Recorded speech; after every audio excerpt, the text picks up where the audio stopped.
Dear students, today we are going to discuss the final and last part of our history lesson number 3, Nazism and the rise of Hitler. Dear students, today we are taking the part Youth in Nazi Germany.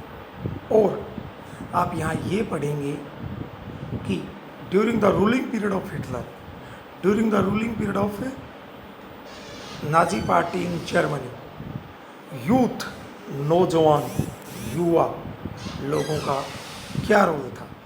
देखिए, Hitler का बेटा अपने country के youth में बहुत ज़्यादा interest था। Hitler अपने देश के नौजवानों में बड़ा विश्वास करता था।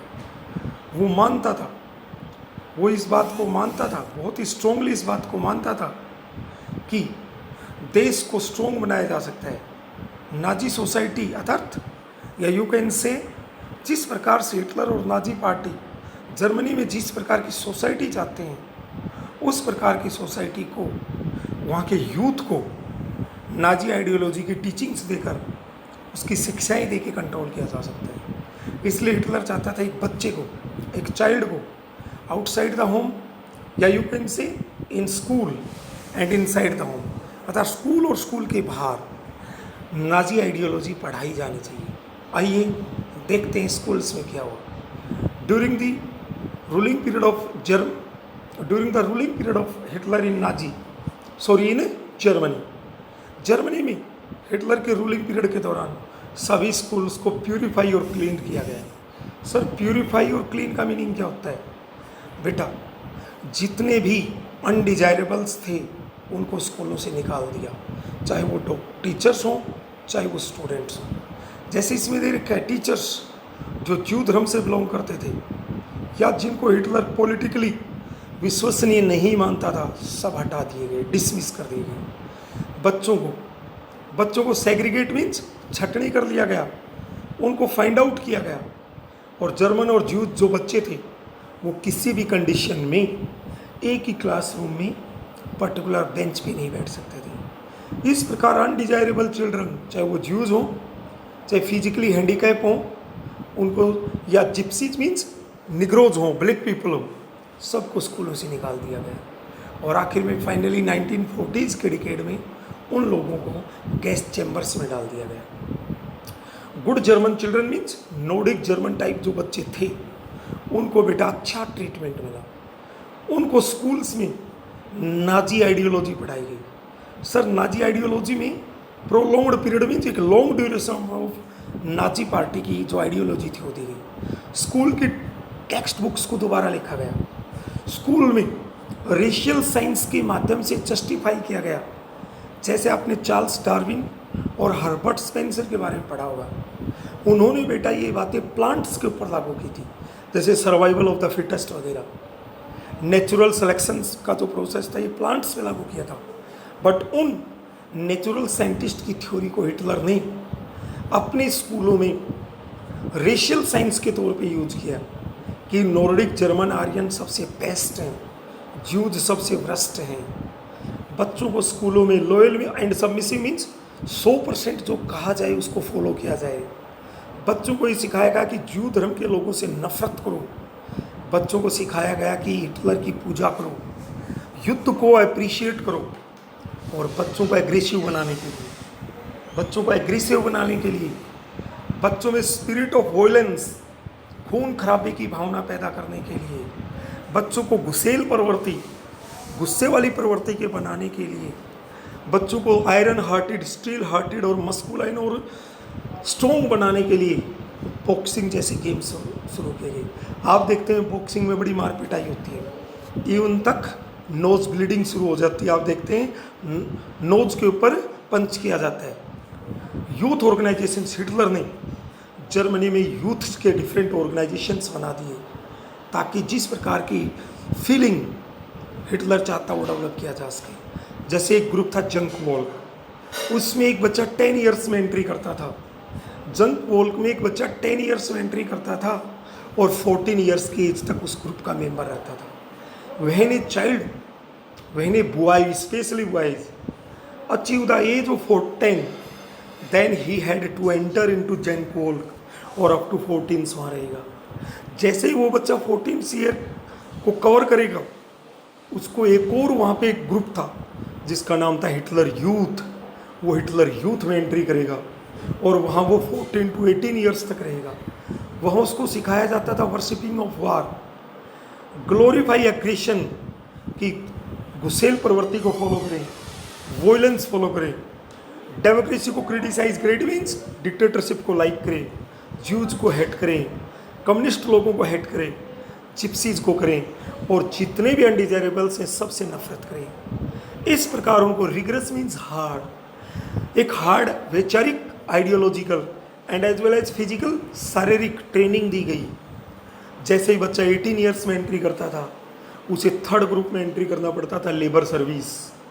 यहाँ पे उनको आर्मी में कंपलसरी सर्विस देनी होती थी। इस प्रकार यूथ के 3 ग्रुप्स थे। जंग पोल 10 to 14 ईयर्स का बच्चा, जब बच्चा 14 ईयर्स कवर कर लेता था तो 14 के बाद में 18 तक हिटलर यूथ, और जब 18 को कवर कर लेता था तो लेबर सर्विस। हिटलर ने जो हिटलर यूथ स्टार्ट किया था वो बेटा 1922 में आया था। Youth league of Nazi found किया था वो 1922 में। आगे चल के इसका नाम हिटलर यूथ हुआ। हिटलर जितने भी यूथ थे इटली में सबको यूनाइट करना चाहता था, उनको सिस्टमेटिक ट्रेनिंग देना चाहता था और बाकी की चीज़ों को वो बैन कर देता था। उसके बाद में आप देखेंगे स्कूल्स में जब पढ़ाया जाता था तो बेटा हिटलर की ड्यूरेशन में तो बेटा क्या कहा जाता था, बेटा कहा जाता था कि जिस ये मशरूम होती है, मशरूम की तरह बेटा ज्यूज को कहा जाता था। ज्यूज की कंपैरिजन बेटा किसकी तरह की जाती थी, मशरूम से। जिस प्रकार ज्यूज की नाक अर्थात नोज की जो कंपैरिजन थी वो बेटा जिस प्रकार 6 बनता है उस प्रकार हिटलर मानता था कि इनकी नोज एक डिफरेंट शेप में बनी हुई है। 6 को सिखाने के लिए उस पर्टिकुलर चीज़ को यूज किया जाता था। ये चीज़ें वहाँ पे होती थी। उसके बाद में the Nazi cult of motherhood, it means Nazi ruling system में मदर्स को कितनी इंपॉर्टेंस दी गई, अर्थात मदर्स को क्या स्टेटस दिया गया।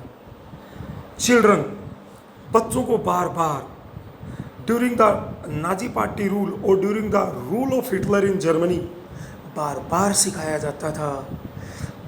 सिखाया जाता था कि वुमेन और मैन में कोई भी सिमिलरिटी नहीं है।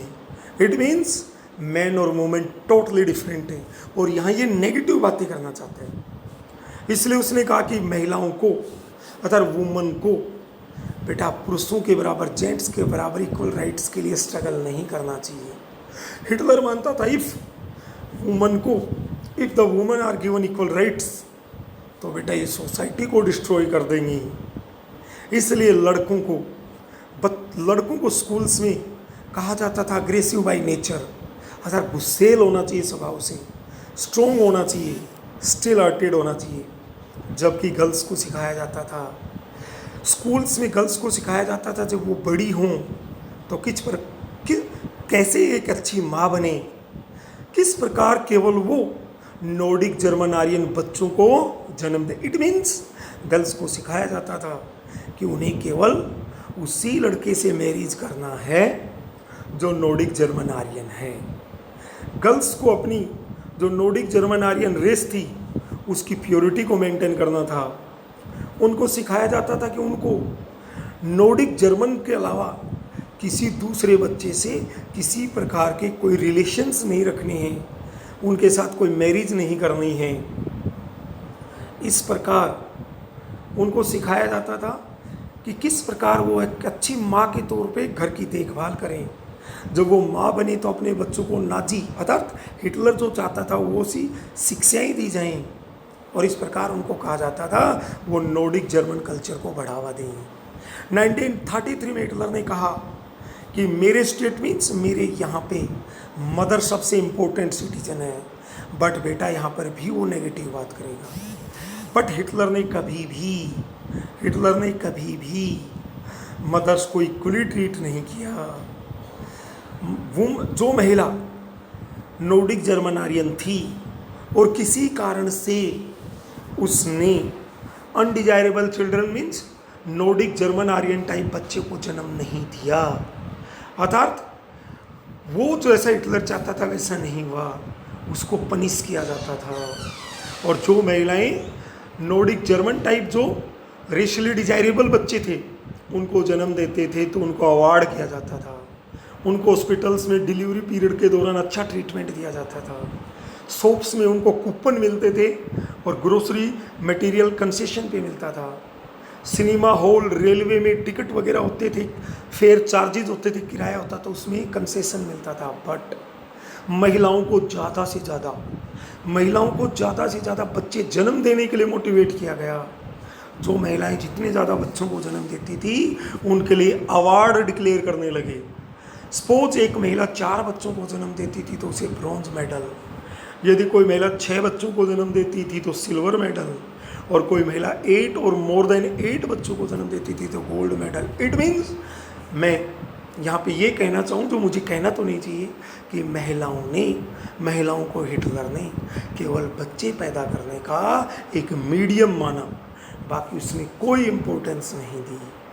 ऑल आर्यन वुमेन, सुन लीजिए, जितनी भी नॉर्डिक जर्मन आर्यन महिलाएं थी उन्होंने किसी ने कोड ऑफ कंडक्ट मीन्स जो नियम बनाए गए कि किसी नॉर्डिक जर्मन आर्यन को छोड़ के ज्यूज से किसी और पुरुष से उन्होंने मैरिज की या कोई अपना अफेयर रखा या कोई प्रॉब्लम रखी तो बेटा उसको पब्लिकली इंसल्ट करता था, कंडम करता था, इंसल्ट करता था, बुरी तरह पनिश करता था।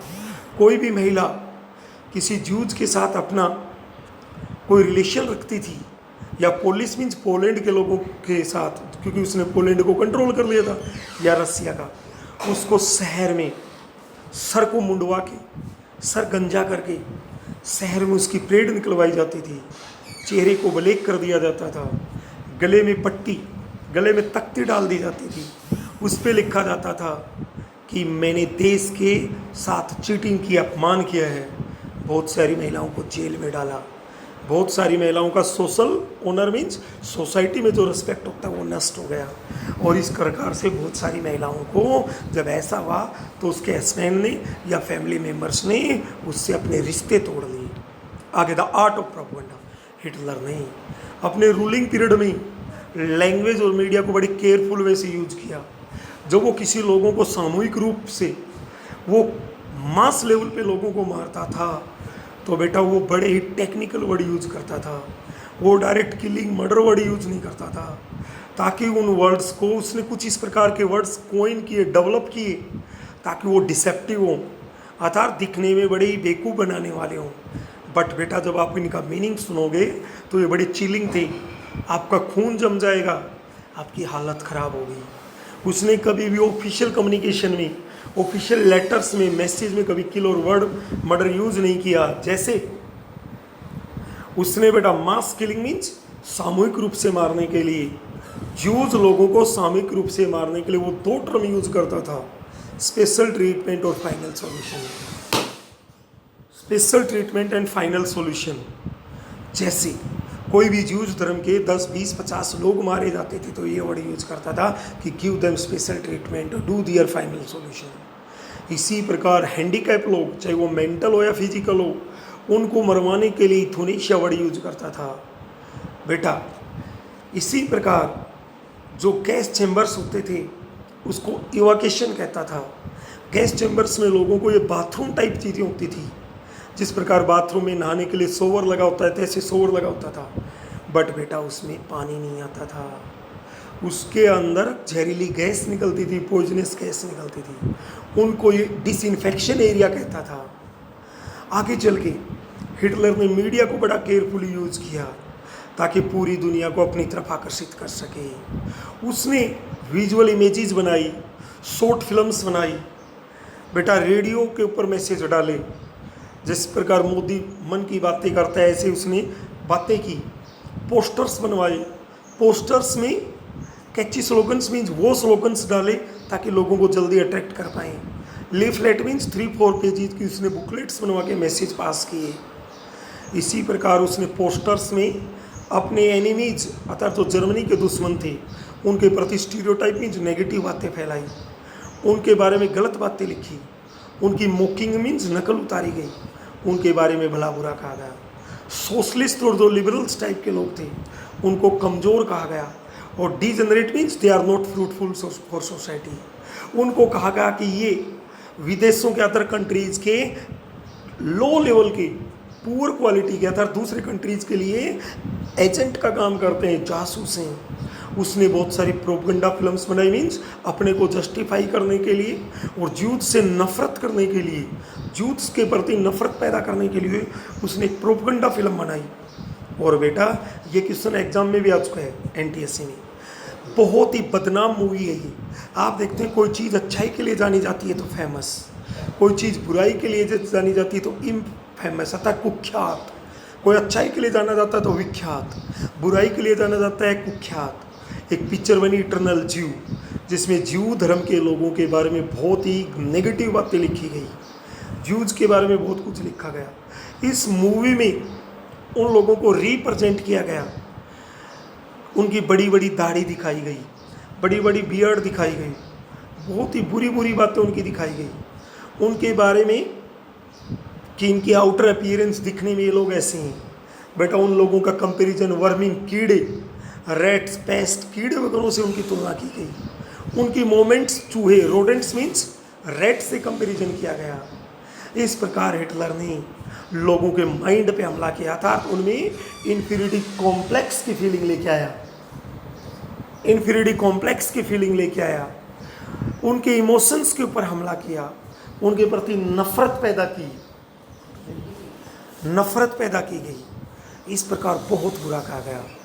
नाजीज ने इसी प्रकार इक्वल एफर्ट्स की, लोगों को अपील किया कि किस प्रकार डिफरेंट सोसाइटी के डिफरेंट सेक्शंस के बारे में कहा। इस प्रकार उसने लोगों से अपनी सपोर्ट प्राप्त करने की कोशिश की।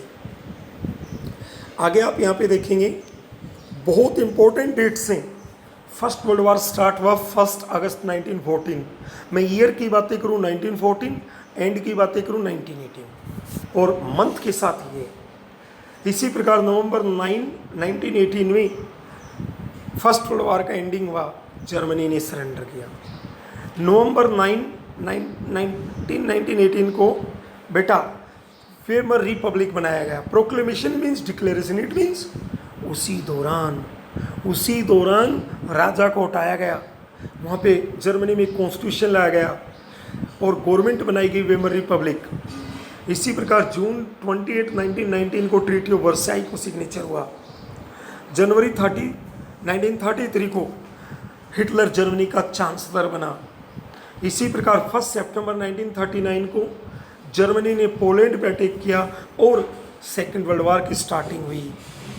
इसी प्रकार जून 22, 1941 को जर्मनी ने यूएसएसआर पर अटैक किया और ये जर्मनी की हिस्टोरिक ब्लंडर थी। इसी प्रकार जून 23, 1944 को बेटा हिटलर ने ज्यूज लोगों का during the second world war mass killing शुरू की। लाइकवाइज 8 दिसंबर 1941 को यूएसए ने सेकेंड वर्ल्ड वॉर ज्वाइन किया। आप प्रीवियस में पढ़ चुके हैं, पहले पढ़ चुके हैं कि पैसिफिक ओशियन में अमेरिकन नेवी का पर्ल हार्बर नामक एक ट्रेनिंग सेंटर था, उसके ऊपर अमेरिका ने जर्मनी को सपोर्ट करने के लिए अटैक किया। इसी प्रकार जनवरी 27, 1945 को ऑस्ट्रिच जर्मनी का एक शहर था, वहाँ पे सोवियत ट्रूप्स ने लोगों को आज़ाद करवाया और मई 8, 1945 को अलाइड्स की यूरोप में सेकेंड वर्ल्ड वॉर में विन हुई। अब बेटा आपको इस पर्टिकुलर इम्पोर्टेंट डेट्स में डेट्स को लर्न करना है इंसिडेंट्स के साथ, एटलीस्ट डेट नहीं तो ईयर जरूर याद करें। और बेटा यहाँ से क्वेश्चन आपसे पूछेगा, 4 कोई इंसिडेंट दे देगा और आपसे पूछेगा arrange the following incidents in chronicle order. Sir chronicle order mean चारों इंसिडेंट्स की आपके सामने डेट नहीं देगा और आपको फिर डेट्स उसके सामने लिखनी पड़ेंगी, फिर जो सबसे पहले हुई, फिर उसके बाद में, फिर उसके बाद में, सबसे लास्ट में क्रोनिकल ऑर्डर होगा।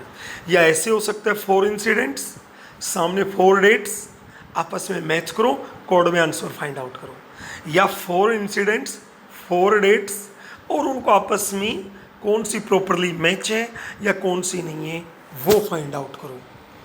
उसके बाद में बेटा हम आगे बढ़ते हैं ऑर्डिनरी पीपल, अर्थात वो लोग जो बड़े कॉमन पीपल थे, एंड क्राइम अगेंस्ट ह्यूमैनिटी उसके बारे में देखते हैं। अब देखिए बेटा, वहाँ पे कॉमन पीपल हिटलर के रूलिंग पीरियड में, कॉमन पीपल मीन्स जो न हिटलर के अगेंस्ट था न फेवर में था, उसकी क्या रिएक्शन थी। कई लोगों ने, जो कॉमन पीपल था, उन्होंने कुछ एक ने तो हिटलर को सपोर्ट किया, हिटलर की भाषा में बातें की, हिटलर जैसी लैंग्वेज यूज करता था वही की। उन्होंने चुपचाप जूज से नफरत करनी शुरू कर दी, अपने अंदर गुस्सा पैदा किया, जूज के बारे में बहुत नेगेटिव एटीट्यूड ले आए, और बेटा उन्होंने जूज के हाउसेज को मार्क करना शुरू कर दिया। जैसे मैंने कहा था, जूज के हाउसेज को मार्किंग करके गेटोज कहते थे, और अपने नेबरर्स को सस्पिशियस डाउटफुल पड़ोसी के तौर पे देखते थे।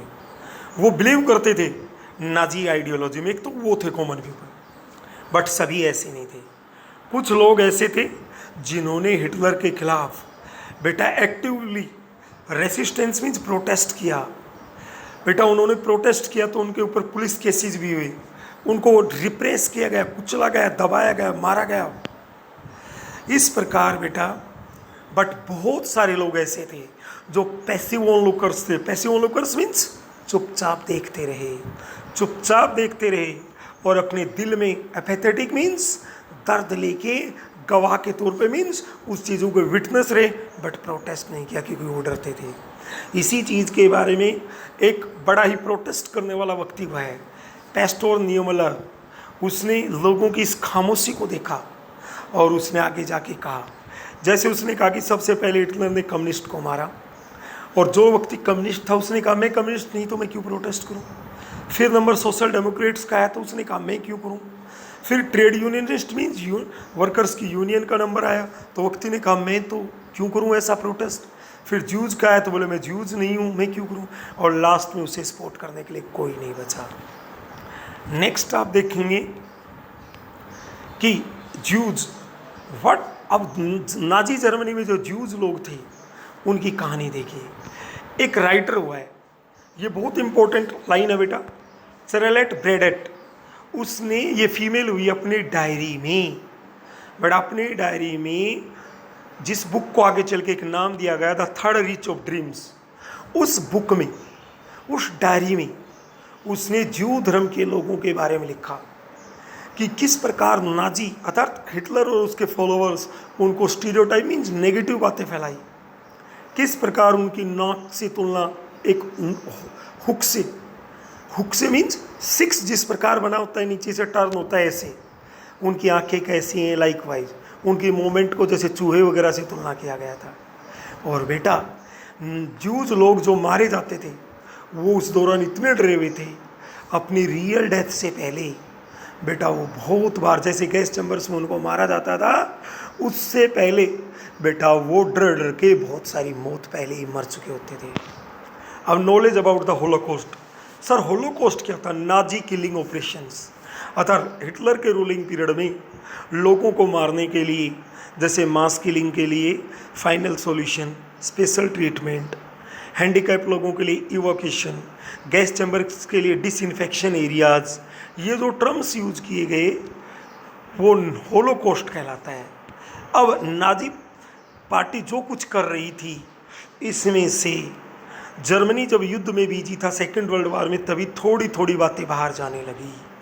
बट जैसे ही वॉर एंड हुआ, जर्मनी की डिफीट हुई बेटा नाजी जर्मनी के दौरान, अतः जब सेकेंड वर्ल्ड वॉर चल रहा था, हिटलर ने जर्मनी में और जो उसके कंट्रोल में कंट्रीज थे उसमें जो जो कुछ किया वो इतना भयानक था कि उसके बारे में सुन के दुनिया के रोंगटे खड़े हो गए। उससे पहले ज्यूज के प्रति जो एट्रोसिटी, जो यातनाएं, जो सफरिंग्स हुई, कुछ नहीं पता था। ये जो होलोकॉस्ट था ये क्या था? नाजी किलिंग ऑपरेशन था, इसके बारे में पता चला। बहुत सारे लोगों को इसने मारा बेटा, इसमें यही था। उसके बाद में आप देखोगे भारतीय एक नेता, अर्थात एक फिलोसफर, एक एजुकेशनिस्ट, एक पब्लिसिस्ट, एक पॉलिटिशियन, महात्मा गांधी जी ने भी बहुत बार हिटलर को लेटर्स लिखे कि इंसानियत के नाते, ह्यूमैनिटी के नाते आप लोगों पे दया भाव करें, और आप इतने अग्रेसिव और इतने क्रूर, इतने रूथलेस, इतने डेंजरस लोगों के प्रति ना हो। Okay dear students, we have completed our chapter.